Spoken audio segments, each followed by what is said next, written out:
हूं आपके साथ प्रियंका। देखिए, बिहार के इस गांव में दहशत का माहौल है। पीड़िता के परिवार ने बोला है कि बदमाश आकर 40 राउंड फायरिंग करके गए हैं। किस गांव की बात हो रही है और क्या है ये पूरा मामला और ऐसा क्यों किया गया, इसी विषय पे और भी ज्यादा जानकारी देंगे अली असद। देखिए, ये जो घटना है ये बहुत ज़्यादा निंदनीय है और ये बहुत ज़्यादा डराने वाला, भयावह मंजर वाला घटना है। क्योंकि कल, जैसा कि हम सब जानते हैं, कल मतगणना की आखिरी तिथि है।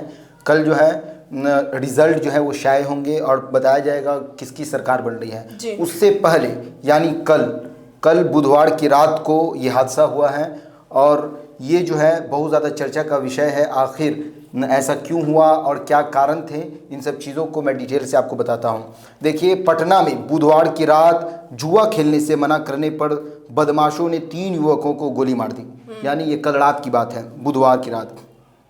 फायरिंग में तीनों घायल हो गए हैं, ठीक है, जिन्हें नालंदा मेडिकल कॉलेज अस्पताल NMCH में ले जाया गया है, जहां उनका अभी इलाज चल रहा है। घायलों में साहुल कुमार, विकास कुमार और अंकित कुमार नाम के युवक जो है वो शामिल हैं। साहुल और विकास के पैर में बुलेट लगी हैं और जबकि अंकित के सीने में गोली लगी है, जिससे जो अंकित हैं वो बहुत ज़्यादा गंभीर स्थिति में अभी है। इस कारण अंकित की स्थिति जो है बहुत ज़्यादा गंभीर है। घायल के भाई साहुल ने कहा कि 40 राउंड बदमाशों ने फायरिंग की है। घटना दीदारगंज थाना क्षेत्र के ज्ञानचक गांव का है।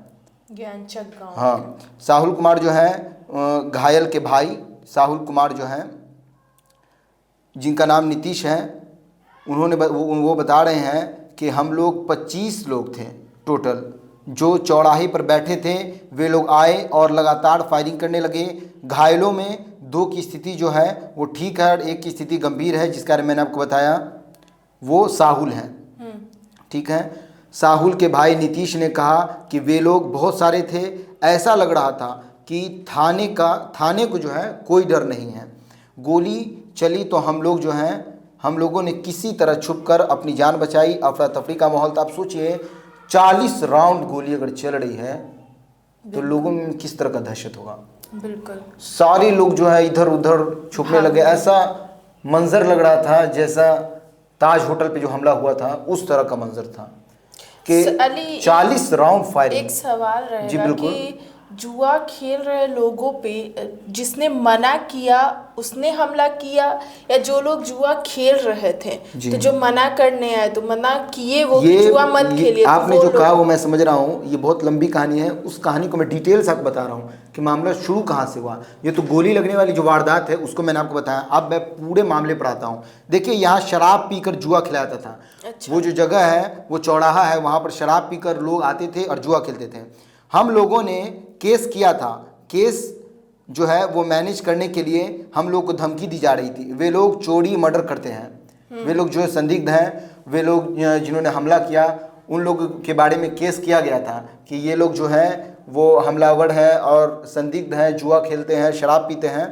लेकिन जो है केस मैनेज करने के लिए उनको धमकी दिया रहा था। कहा जा रहा था केस मैनेज करो, केस जो है वापस ले लो, नहीं तो हम ऐसा कर देंगे, वैसा कर देंगे। तो जुआ एक बहाना हो गया सिर्फ। देखिए, क्योंकि यहाँ तो खबर आ रही है कि केस मैनेज करने नहीं, मैंने कहा ना जैसे कि कहानी बहुत लंबी है। मैं और कुछ अभी बता रहा हूँ आपको। ग्रामीण जो है वो काफ़ी दिन से विरोध कर रहे थे। स्थानीय लोगों के अनुसार ग्रामीण और दबंगों के बीच पहले से विवाद चल रहा था। ये विवाद बहुत लंबा था, जैसा कि मैंने आपको बताया। गांव में कुछ युवक जो है वो नशे में जुआ खेलते थे, जिसका विरोध ग्रामीण हमेशा करते आ रहे थे, ठीक है। ग्रामीणों के रोक टोक के कारण नशेरी हमेशा खुन्नस में रहते थे। नशेरी हमेशा परेशान रहते थे। बार बार ग्रामीण टोकते थे और नशेरी होते हैं, नशा में कुछ भी कर सकते हैं, वो बार बार परेशान हो जाते थे। बुधवार की रात भी कुछ बदमाश गांव में शराब पीकर जुआ खेल रहे थे। मना किया तो काफ़ी संख्या में बदमाश पहुंचे और मारपीट शुरू कर दी। हाथापाई के बाद नशेरियों ने फायरिंग शुरू कर दी। वारदात के गोली चलने वाले फरार हो गए। वारदात करने के बाद जितने भी बदमाश थे वो वहां से फरार हो गए। अब देखिए, मैं आगे बताता हूँ आज क्या कुछ हुआ। हमलावरों की जो पहचान है और छापेमारी है वो अभी चल रही है। घटना की जानकारी मिलते ही दीदारगंज पुलिस मौके पर पहुंची और जांच शुरू कर दी। पुलिस ने बताया कि हमलावरों की पहचान कर ली गई है और उन्हें पकड़ने के लिए छापेमारी चल रही है। गांव में फिलहाल स्थिति जो है वो तनावपूर्ण है। लेकिन स्थिति नियंत्रण में बताई जा रही है। घायल के परिजन ने स्थानीय पुलिस प्रशासन से अपराधियों की गिरफ्तारी की मांग की है। देखिए, सबसे खुशी की बात यह है कि अभी तक किसी की भी मृत्यु नहीं हुई है। एक को जो है गोली सीने में लगी है, उसकी हालत जो है उसको NMCH भेजा गया है अस्पताल में, उसकी हालत जो बहुत ज़्यादा गंभीर बताई जा रही है। और 2 जो युवक हैं उनको पाँव में गोली लगी है, जिनकी वजह से वो बचे हुए हैं। अभी आपने बताया कि काफ़ी लंबे टाइम से उन लोगों पे FIR चल रही थी जी, आरोप लगाए जा रहे थे, और तो क्या FIR होने के बाद पुलिस एक्शन ली? उसके बारे में मैं आपको बताता हूँ। देखिए, ये बदमाश थे जी, और अभी जो है वो कार्रवाई चल ही रही थी। वो और गांव वाले बार बार उन लोगों को परेशान करते थे तुम यहाँ पे नहीं खेलो, जुआ नहीं करो, नशा नहीं करो, इन सब चीज़ों से रोकते थे, जिसके वजह से वो गुस्सा गए। बहुत दिन से गुस्से में थे, आज उन्होंने वारदात कर दिया। तो गांव वाले उनको हर बार रोकते थे, तो गांव वाले ने उनके खिलाफ कभी FIR किया? FIR किया। हाँ, तो और पुलिस उसी FIR को लेकर जो है वो बदमाश गुस्सा थे और कहते थे कि बार बार कि आप अपना FIR वापस ले लीजिए, नहीं तो बहुत बुरा होगा। और वही बुरा जो है वो कर दिया। FIR होने के बाद भी पुलिस एक्शन नहीं ली, तब तो बदमाशों ने ऐसा कदम उठाया कि 40 राउंड फायरिंग कर 40 राउंड जो फायरिंग हुई है या नहीं हुई है, ये ऐसा उसके भाई ने कहा है, साहुल के भाई ने ऐसा कहा नीतीश ने, कि 40 राउंड जो है फायरिंग हुई है। इसकी अभी पुष्टि नहीं हुई है। पुलिस प्रशासन जो है वो जांच करेगी, जांच के बाद पता चलेगा आखिर कितनी राउंड फायरिंग हुई है। अच्छा। कहे कि अगर 40 राउंड फायरिंग होती, सिर्फ तीन व्यक्ति को लगी गोली, 40 राउंड में और लोग को भी तो लगती। वहाँ अफरा तफरी का माहौल बन गया। और रात की घटना है, बुधवार की रात। अच्छा। यानी कल रात की ये घटना है, ये आज की नहीं है। लेकिन मैं आपको बता रहा हूँ, ये जो मामला है ये कुछ दिन पहले से चल रहा था, मारपीट भी हुई थी।